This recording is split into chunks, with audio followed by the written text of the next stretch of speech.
to Fazman Jammin's 5-minute reviews. Far, far away.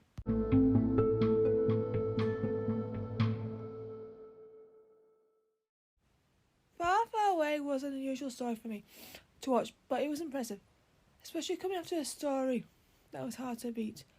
This was more about the villains, but also introduced some new side characters and the return of Ezra Bridger. We got to know a fair amount of new and familiar faces from the animated series. Lars Mikklesen was one of the highlights as Grandma for Thrawn. Lars brought what he did in Rebels and made it even better live action. Lars just was made for this role, and I think he's got some amazing star quality here. I'm very intrigued about what's next for him, as he seems to be in league with the Knights and their magic, especially with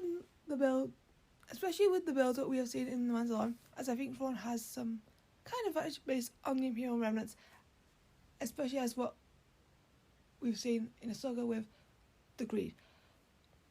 Diana Antonito and Natasha Leopoldito got the chance to shine. Morgan was finally teaming with Thrawn, and she felt more dangerous. Sabine managed to find Ezra and have her first victory at a lightsaber battle. Even though she still used her Mandalorian skills, she still did well. I have one name, Enoch. I have to admit, I originally thought it was Ezra because Ezra wore the mask and the stuff at some point in Rebels, but I'm glad I was wrong. And he is Thrawn's right-hand man. The design reminds me of Heavenly House from Voyage of the Damned in Noti when the return was back in 2007. Also from Noti you had the Vogans, which I felt.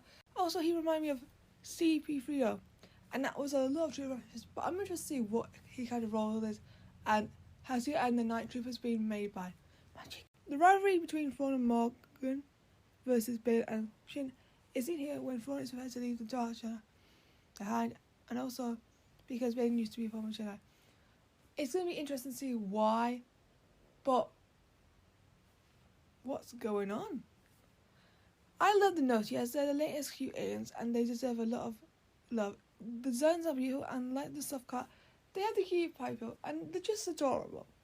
Every episode, Ray Stevenson and Ivana Stepno step up, and after a week's break, they still keep that form of manipulation and intensity.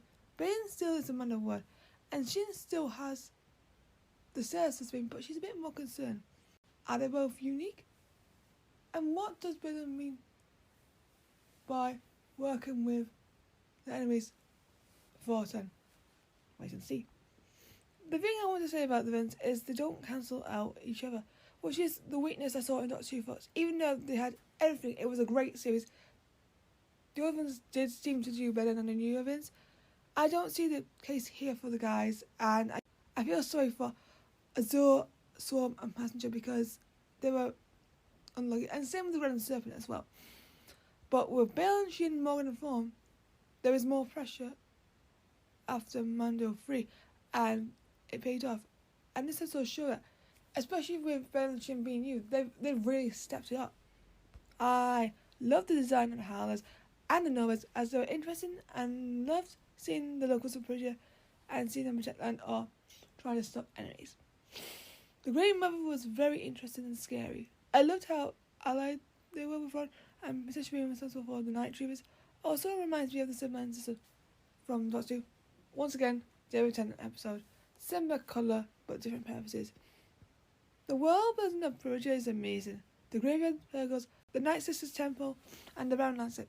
It's going back to the worlds of Narnia and the Edgelands, which I remember from the Edge Chronicles, a very dangerous place.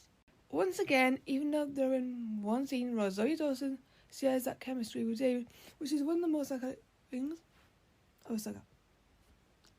It's like when David brings it with Catherine Tate, legend. Looking forward to seeing him again in a few months. I loved Ahsoka's Wonder and wanting to hear the story from him. She will come back next week, and she'll just be as good as she was when she was in her side. And I can say the same for him.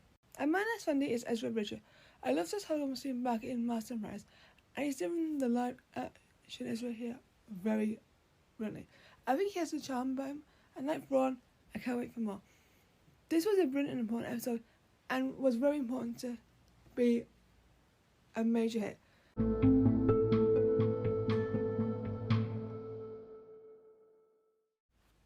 Thank you for listening to the 5-minute review. Please like and subscribe to the channel to stay in touch with all the latest regular episodes and reviews. Thank you for listening. I'll see you next time.